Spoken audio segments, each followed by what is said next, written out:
Emmanuel Chiaz this evening, our correspondent. Good to talk to you, Emmanuel. Let's start with what you're hearing on the ground about the situation in Kursk and this neighbouring Sumy on the Ukrainian side.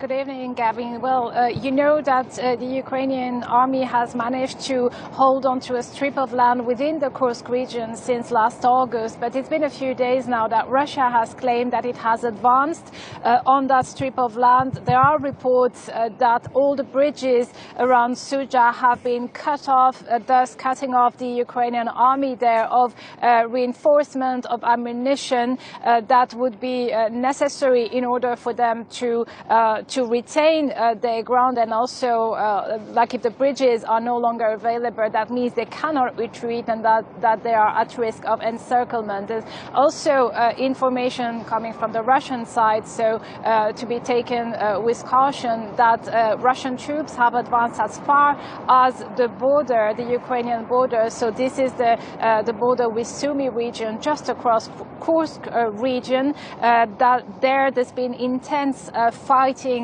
the ongoing fighting there, with a lot of bombing also occurring there, especially since the US cut off its satellite imagery sharing with Ukraine. This prevents Ukrainian troops to spot all Russian military movement with the US intelligence. They have other intelligence, but of course this greatly hinders them.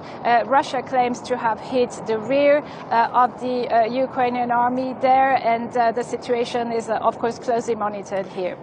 We're seeing a European response with this unpredictable US suddenly putting more money into supporting Ukraine. The French today announcing they're using 200 million euros of interest on frozen Russian assets to go towards the so-called glide bombs and missiles to fit on the French Mirage jets that are assisting Ukraine.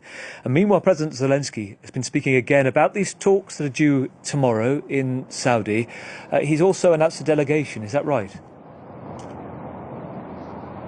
Absolutely. He lifted the veil on who will accompany him for those talks. There will be the Defense Minister, Rustem Umerov, as well as Foreign Minister Andriy Sybiha, and the head of the presidential administration, Andriy Yermak. So the Ukrainian president is coming with a full delegation there, with the hope, of course, that the discussions will be a bit more civilized than what we saw in the White House recently. And there's a lot, of course, of questions here as to whether the mineral deal will be signed there. Also knowing that even if it is signed, there are